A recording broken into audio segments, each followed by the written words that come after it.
Los elementos químicos de la tabla periódica componen absolutamente toda la materia que existe en nuestro planeta, pero una proporción de estos, nada más 26 elementos, vamos a borrar esto de acá, 26 elementos de esta tabla periódica son los que conforman al cuerpo humano o los que forman los compuestos que están dentro de nuestro cuerpo. Los elementos que están en mayor proporción, en una proporción del 96%, los vamos a denominar elementos mayores. Y son los que en mayor proporción terminan formando todas las estructuras de nuestro cuerpo. Además, también hay elementos menores que conforman aproximadamente el 3.6% de nuestra masa corporal. Los elementos mayores de los que está conformado nuestro cuerpo son el hidrógeno, el carbono, el nitrógeno y el oxígeno en una proporción de nuestra masa del 96%. Si nosotros pesáramos 100 kilogramos, los 96 kilogramos de nuestro cuerpo estuvieran conformados por estos 4 elementos químicos. Y con el mismo ejemplo de los 100 kilogramos de masa o de peso que tuviéramos, los 3.6 kilogramos estuvieran conformados de potasio, azufre, sodio, fósforo, cloro, magnesio, hierro. Noten que antes habíamos dicho que los elementos químicos tienen símbolos que representan a cada uno de estos elementos y, por ejemplo, no siempre se relacionan estos símbolos con el nombre.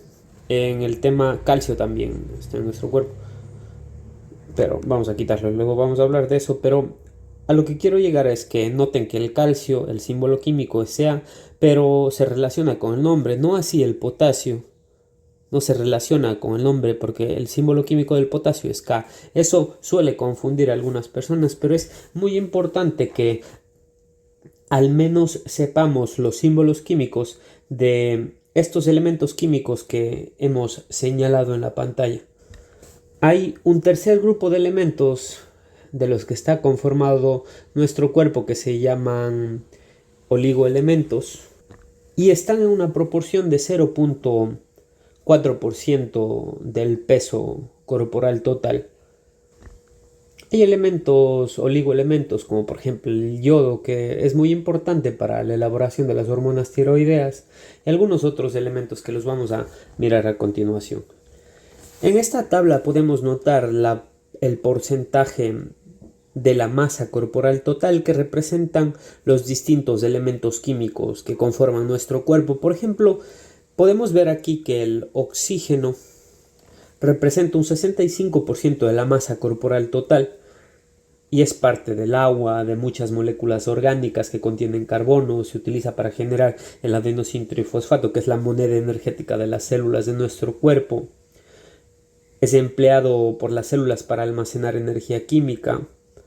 El carbono representa el 18.5% de la masa corporal total y constituye la cadena de estructuras y los anillos de todas las moléculas orgánicas como carbohidratos, lípidos, grasas, proteínas, ácidos nucleicos.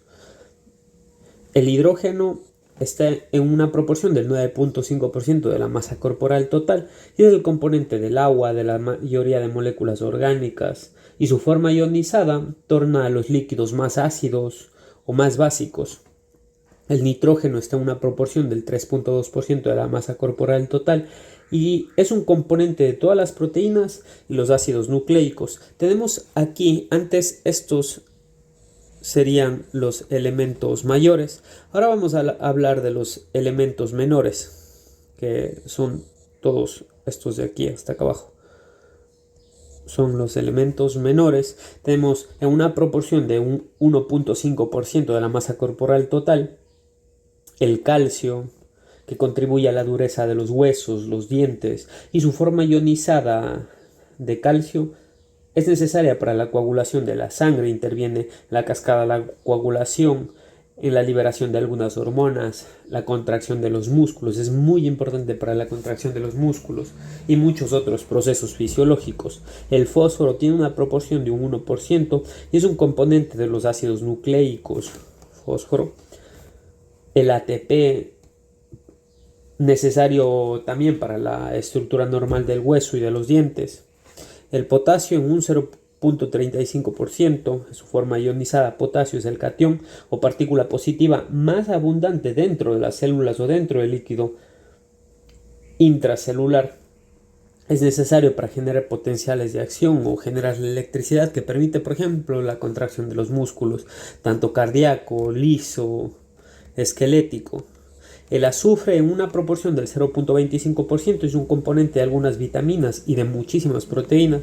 El sodio en una proporción del 0,2% y la forma ionizada es un catión muy abundante en el líquido extracelular o fuera de las células y es esencial para mantener el balance hídrico y necesario además para generar la electricidad o el potencial de acción en las células que lo utilizan para contraerse, por ejemplo el corazón. El cloro en una proporción del 0,2% y la forma ionizada de cloruro es el anión o partícula con carga negativa más abundante en el líquido extracelular y es esencial para mantener el balance hídrico junto con el sodio. El magnesio en una proporción del 0,1% en su forma ionizada es necesaria para la acción de muchas enzimas o moléculas que aumentan la velocidad de las reacciones químicas orgánicas. Y por último, el hierro, una proporción muy pequeña del 0,005%, en su forma ionizada, tanto de hierro 3 como de hierro 2, forma parte de la hemoglobina o la proteína que está dentro de los glóbulos rojos, que es la encargada de transportar el oxígeno y también de colaborar en algunas reacciones enzimáticas. Ahora vamos por los oligoelementos. Los oligoelementos están alrededor en una proporción del 0,4% del peso corporal total de una persona. Tenemos a estos: el aluminio, el boro, el cromo, el cobalto, el cobre, el flúor, el yodo, el manganeso, el molibdeno, el selenio, el sílice, el estaño, el vanadio, el zinc. Y la proporción total de elementos dentro de nuestro cuerpo pues serían, como habíamos dicho antes, un 96% de elementos mayores, un 3,6% de elementos menores y de estos últimos oligoelementos de los que hemos mencionado apenas un 0,4%. Sin embargo, cada uno de estos elementos químicos presentes en nuestro cuerpo, en mayor o en menor proporción, la ausencia, la falta o tener muy abundante dentro de nuestro cuerpo puede causar enfermedad.